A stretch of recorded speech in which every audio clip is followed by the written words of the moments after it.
buenos días, bienvenidos, bienvenidas a la Rueda de Prensa. Good morning and welcome to the press conference of the film Du SOM HIMEN, as in heaven, which film forms part of the official section of the 69th edition of the San Sebastian Film Festival.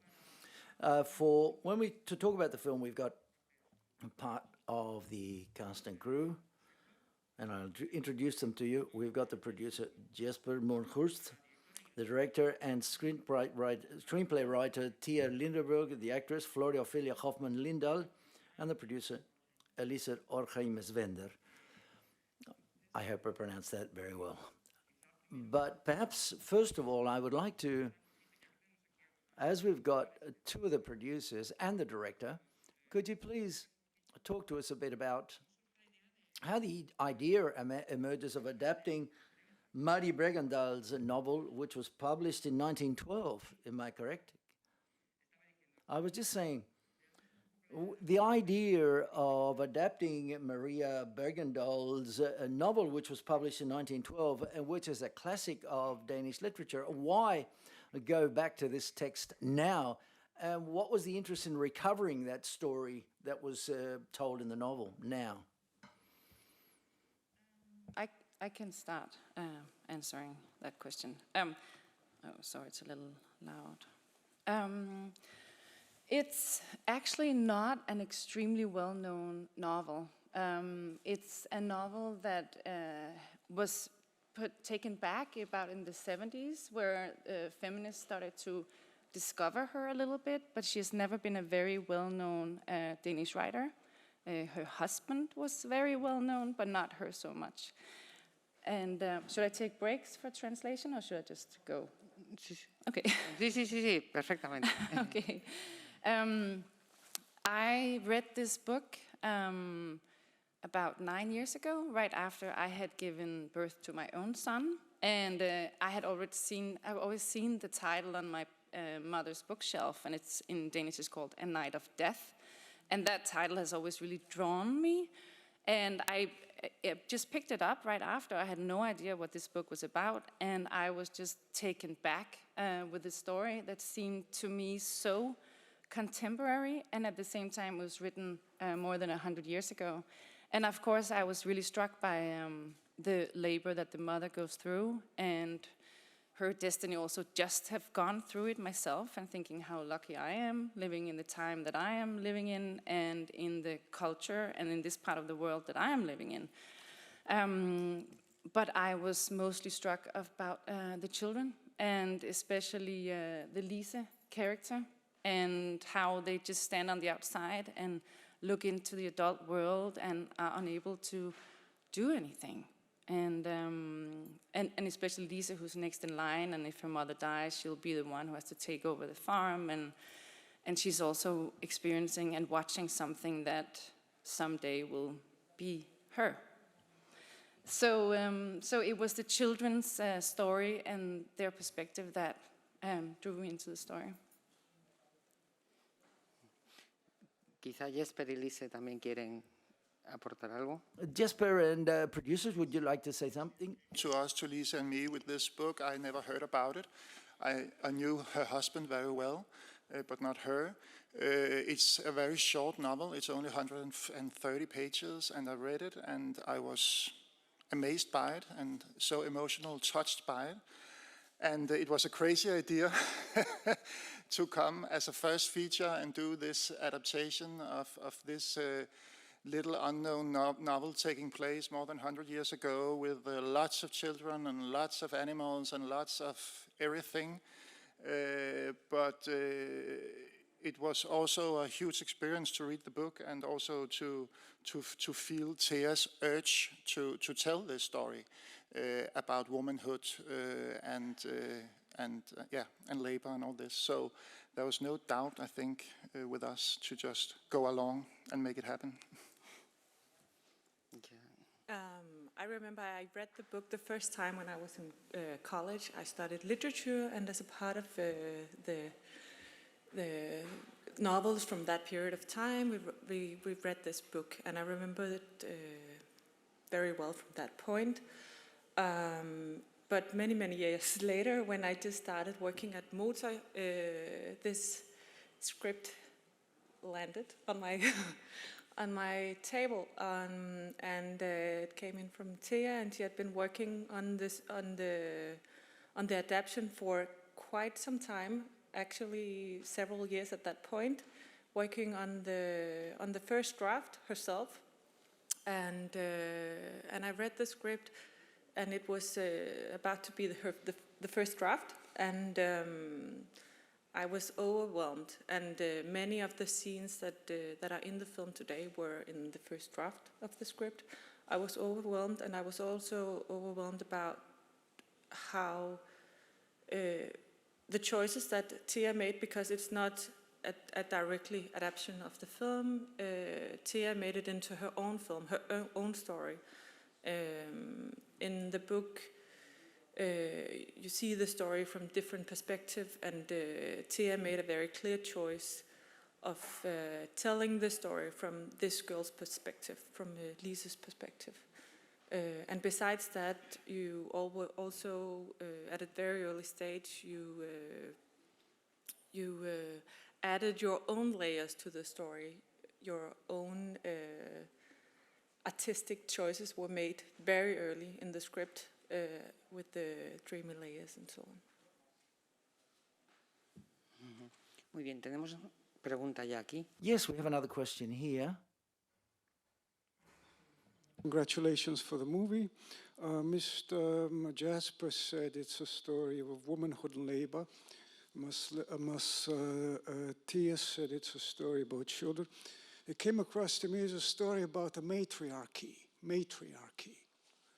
Am I wrong, or is this? It is a matriarchy. The male characters are very marginal. They don't. They are on the outside. Not a lot of men. No, it's a story about women. I don't know if I would say a matriarchy, but it's a story about women, and it's a story you seldom see from that time. You never hear the stories of the women, and that also drew me to the story. All the different women who all, I mean, also because it takes place in a time in Denmark where we're going from the old to the new. So some are really set on the old ways and believe in dreams and visions. Others are into medical science and believe that is the way. And then again, others just think that we just need to lay our lives in the hand of God. So it's different female perspectives, I would say.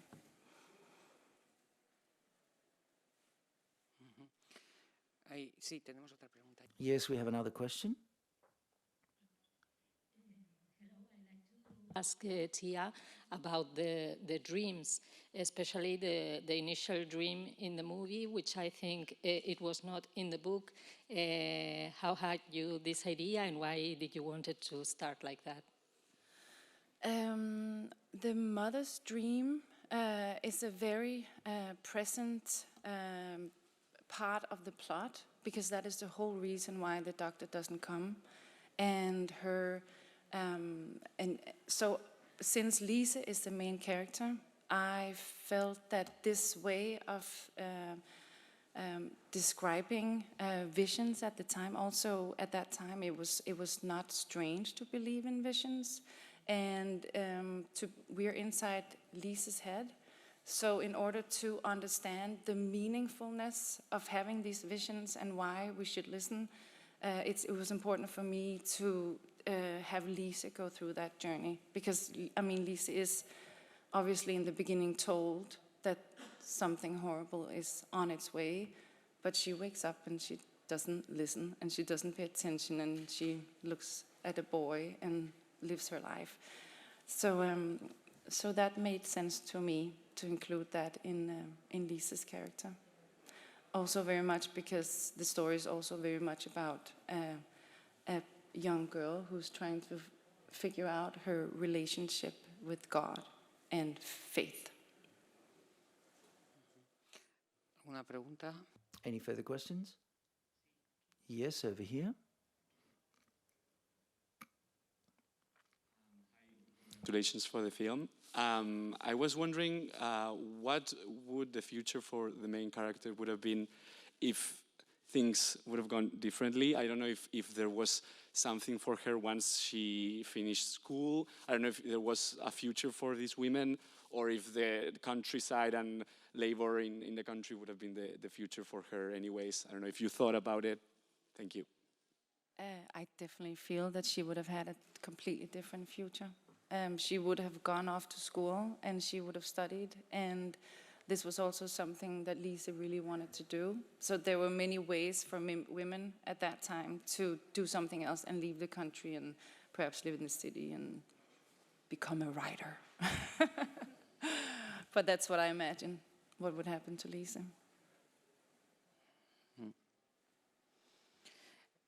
¿Más preguntas? Further questions? Yes, we have another one here. Please, here first. Hi, I would like to know, how did you work with Flora Ophelia, because she's a very young actress and she takes the full burden of the film. She's very expressive at the same time, because quite often her face says everything that she's thinking without having to say anything. By you and Flora Ophelia, what was the experience of portraying this role in the film as well?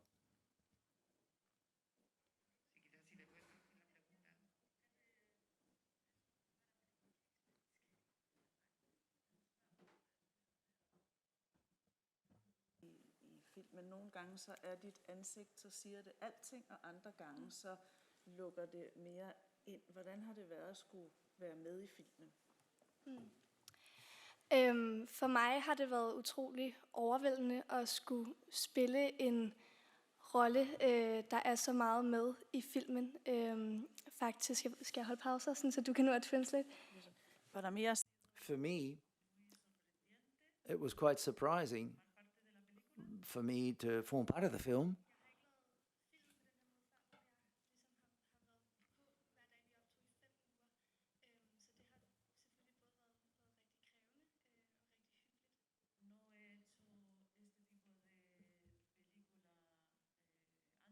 I've not made any type of film like this before. We shot the film for 5 weeks, and I was, I think I was prepared much more beforehand. At følge Lise gennem historien, se hvordan hun udvikler sig fra at være en pige, der har tro og håb på livet, til at blive ligesom kvinden i huset. Det synes jeg har været rigtig smukt at skulle følge historien på den måde. It's been a journey which has been a very beautiful journey to follow Lisa in her journey. First of all, she's a girl, and throughout the story she becomes a woman, and that part was very gratifying and very beautiful. Supply a little bit.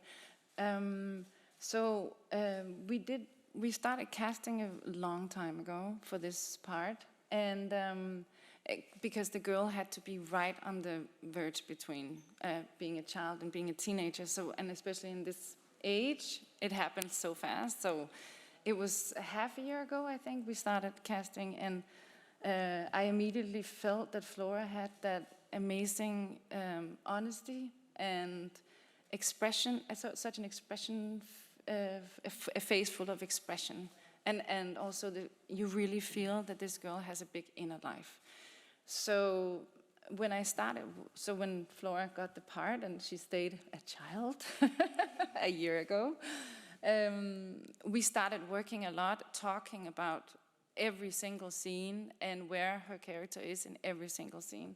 And it was a very, very close relationship we had. We lived together, and for all that time, and we talked constantly, and we worked on Lise constantly. And Flora was amazing in the way that she really became Lise in many ways. It was a hard shoot. It was tough, but it was also really beautiful. And When you work with kids and it's not trained actors, it's also really important to, because it's such a hard and sad film, that we try to have happiness as well in between and play and so I think Flora used a lot of herself. Si teníamos ahí Yeah. otra pregunta. Yes, we have another question. Well, first of all, congratulations on the film. I really liked it. I don't know if this is exactly a question for the producers or the director, but I wanted to know, as if it takes place in like a few years ago, how was the process of documenting yourself for like all the costumes, all the places, because it looked like so realistic for the time that it had to take place. So how was that process? Tia, you can talk about the Yeah. creative part of that. Yeah. So actually, the first creative I had on the film was a production designer, and we started working, more than a year ago, and to try to figure out how are we going to depict this. We wanted it to be as true to the time as possible, and so obviously location was a very big thing. I mean, because you could imagine that in Denmark there would be a lot of old farms from 1880s still standing, but they're not. They're all renovated. So that was a big process, trying to find the right place, and also a place that could tell the story the way we wanted to, with the rooms aligned in the proper way. And also because so much of the film is happening at one location, so Yeah. that one location needed to be able to do a lot for the film visually.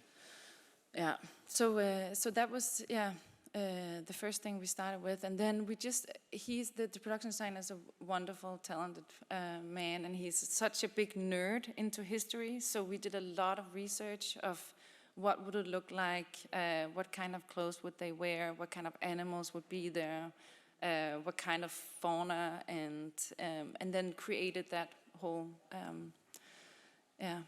setting for the film. So that was definitely a way of going into the film. We also had a historian who would read the script and just make sure that this was something that people would say and that they would do, because as Lisa said, it's not exactly the same as a book, the way it's told.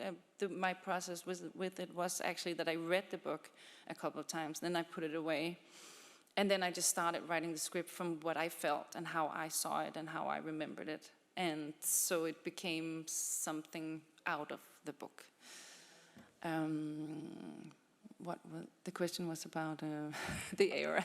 Yes. We can also say something about the location, because we found the location. There was actually an old museum, which they have kept as original as possible, and then we split the main location between two museums, some exterior one place and some interior another place. And then these people, museum people, were extremely nice and lended us their museum, the farm, for 2 months, something where I was not able to. I mean, it was during the pandemic, so it's not that there were that many guests anyway, but there was a way to do it. And then the museum was also very helpful with the props and finding this is what they used in the kitchen, and we have that. We have a whole storage of all these old things, and so that was a team collaboration. Yeah, and they were very open, and because of course we redecorated the whole place. So they had the museum, but we didn't want the bedroom where the bedroom was, and we were able to paint, and they actually now have kept it as our the way we made it. So that's very sweet. So we have a little As in Heaven museum now, standing. We had to mess it up a lot because, I mean, obviously it couldn't look like a museum, so we had to do a lot and bring in the animals and the chicken and all that, and make it a live place. Yeah, a lived-in place. Tenemos aquí otra pregunta. We have another question here, over here. Hi, I would like to ask Tia how you interpret, no matter how much science advances, beliefs of the rural world or the denial that we can also be seen in the film, scientific denial of science. How do we interpret, despite the advances of science, we're still stuck into our older beliefs without any scientific basis, apart from just belief? Thank you.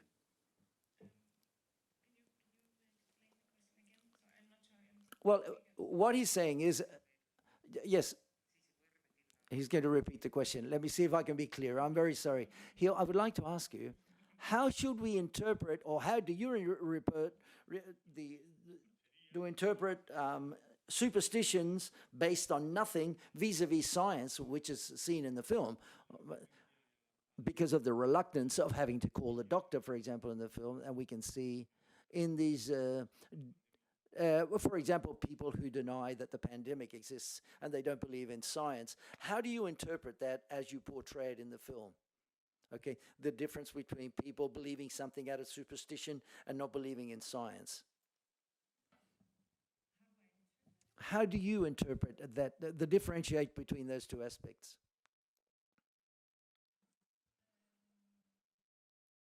Or what's your take on it, better said?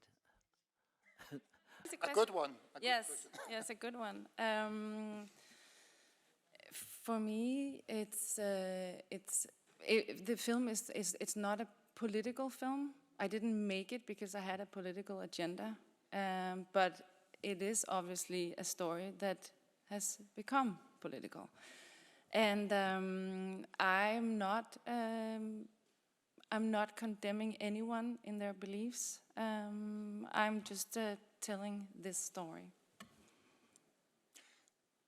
Can I add something? Yeah, you can add.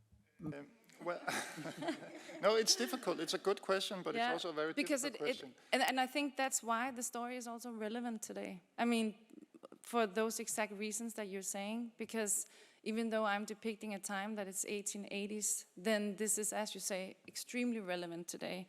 And I don't feel like I come with this film and have any answers or resolutions for anyone.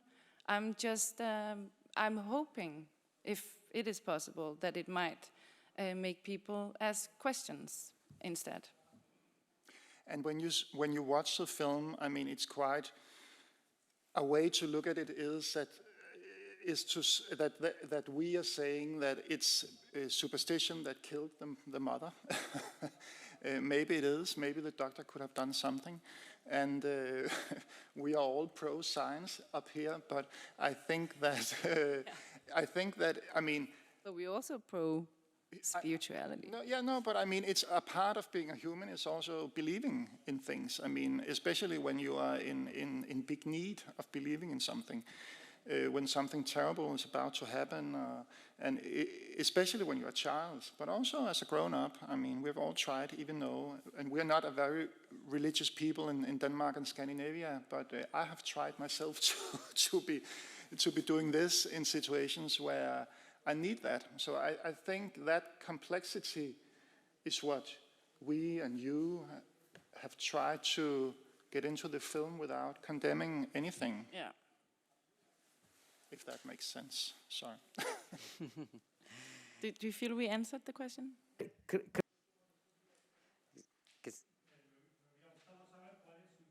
Un poquito que te el micro, por favor. She'd like to know, what's your take on it, personally? What do you attribute it to, whether you think it's right or not, but what do you attribute that while science advances, superstition is still there and it's still in force? I don't know. I don't know whether you have any idea of what we can attribute that. Is that human nature, or to ignorance, or lack of education, or why does this happen, or to cultural deficits? Whether you've got any hypothesis or take on this. It can be all of the above, I think. I don't have it. I'm not going to condemn anyone in their beliefs. Muy bien. Yeah. Perfecto. ¿Tendríamos tiempo? Okay, we've got time for one more question if someone's up for it. Otherwise, I'll ask a question because there's something that we've not talked about that I like very much in the film. It's a film, as we've said, a reconstruction of that era, which is very well taken care of and well portrayed, but different to very many period pieces we see. This film has an energy which is very modern, which makes it very contemporary. And I would like you to talk about how you shoot this. Why did you shoot with a hand cam? I think you shot it in 35 millimeters, if I'm not mistaken. And so therefore that gives the film a certain style which is very modern, albeit it's a story of the past, but in turn, it's very contemporary. Why did you make this decision, and what did it mean to shoot that way? Even perhaps Flora could explain what was her experience. And the DOP is Marcel Fiskin, the DOP cinematographer. How was that work that carried out as well? Yes, so quite early on, we knew that we wanted to shoot on. We shot on 16 millimeter because we wanted to have that textual, sensitive feel that you just can't get in the same way as you can on film, and because we're so much, it's such a subjective film, and it's all about Lisa and being inside her head. The way for us to be close to her and alive with the kids, because a lot of it is also just kids being kids and kids living and having fun and in between all of these horrible things that are happening around them. So that's why we chose to shoot handheld. And we do have shots in the film which are more stationary, and those are mostly in the scenes where the kids sit around and they can't do anything. And they just wait for time to pass. So those were the two contrasts we worked with visually. And then I think the modern film may be also something, we don't have music in the film except for the music that the children sing or that they play. So the sound became such a big player in conveying Lisa's feelings, because it is all subjective. So we worked with both a very, very subjective sound where you're inside Lisa's head, and then we worked with a more documentary feel to convey the time period and what kind of insects were there and what kind of birds and how does this sound. So yeah, and then we had a really strong collaboration, both Marcel, the cinematographer, and Pete Albrechtsen, the sound designer, and the production designer, and the editor. The four of us, five of us, were early on in the film, very much in sync. So all the departments talked to each other within the whole process, and all the departments also later commented on editing and sound. So we were like a little band. And yeah, so... Sí.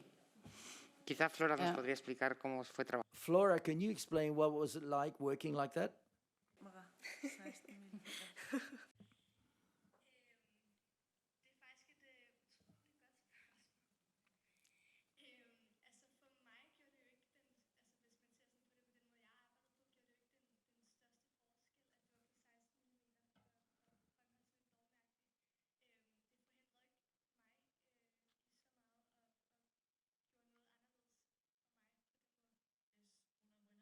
That's a very good question.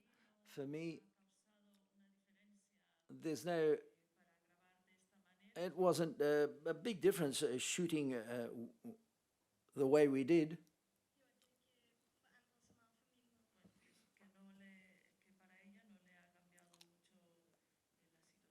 It didn't really change the way she worked.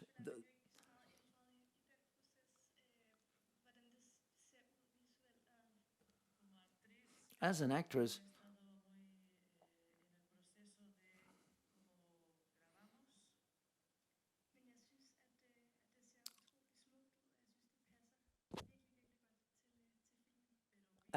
what I believe is that it was a very beautiful shooting like this, and it fits in perfectly with the film. No, precisely, and due to that tone, documentary tone that Tia was saying that we're looking for, there are scenes that look as if they were improvised with the actors. They say the actors are acting as if it was their day-to-day life, and that perhaps Flora, could she explain how did they work? Did they improvise, or was everything perfectly tied down to the script? Or Dokumentarisk og så er der andre scener, der virker, som om de er helt improviseret. Har det været improviseret? Har der været scener, hvor I har improviseret, eller har det været planlagt, eller hvad? Nej, der har faktisk ikke været så meget impro. Altså hvis jeg har haft nogle replikker, der ikke har ligget så godt i min mund, har jeg selvfølgelig henvendt mig til Thea, så vi snakkede om det. Men ellers har vi følgt meget manus, og der har faktisk ikke rigtig været noget impro. No ha habido mucha There's not been too much improvisation. I did have some questions about the script, but when I did, I asked Tia, but in general, there's not been too much improvisation. We followed the script as such. Well, congratulations, because it really seems that everything was very natural. It's one of the most beautiful things in the film, I believe. I just wanted to say, because this feeling of that you're talking about, I think it's also a feeling of intimacy, which I felt when I visited the set. I wasn't daily on the set, but of course I came on visit, and I've been on many different sets also for big projects. And I think that the intimacy there was between Thea and Marcel, the DOP, and Flora and the other actors, that gave that very intimate, close feeling of being very close to the characters and very close to the story, and also giving it this contemporary feeling, instead of being far ahead watching a periodic costume drama. Also, I can add that we shot the film in 5 weeks, as someone said before, and shooting with a 16 millimeters camera just made everyone, including the actors and the crew, very focused. We didn't have the time or the possibility or the money to take 6 shots every time. That made everybody focused and everybody very close, so we were not. And in that way, I think, as you said, yes, but it was an intimate experience to shoot the film. We were together all the time. The crew were together all the time. We were all in almost one location, and we were very focused. And that was only because we had a director with a very clear vision from the very beginning, a very clear story. And there were not that much improv, but there was time for fun, and especially for the DOP, I think, who, together with Thea, also took time to do stuff that was not in the script, gifts that came from the above, like the butterflies. Visual improv. Visual improv. He came back with shots of flowers and... We shot after hours. After hours. We did a lot of after hours shooting. Yeah. So in that way, it was it was focused, but it was also very playful to work with you and Marcel and the 16 millimeter. Yeah. Muy bien. Bueno, pues solo nos... Okay, all we've got now is to thank everyone involved in the film for being here, and I wish you the best of luck here at the festival and in the future career of the film. And let's give you a big round of applause. Thank you very much for being here.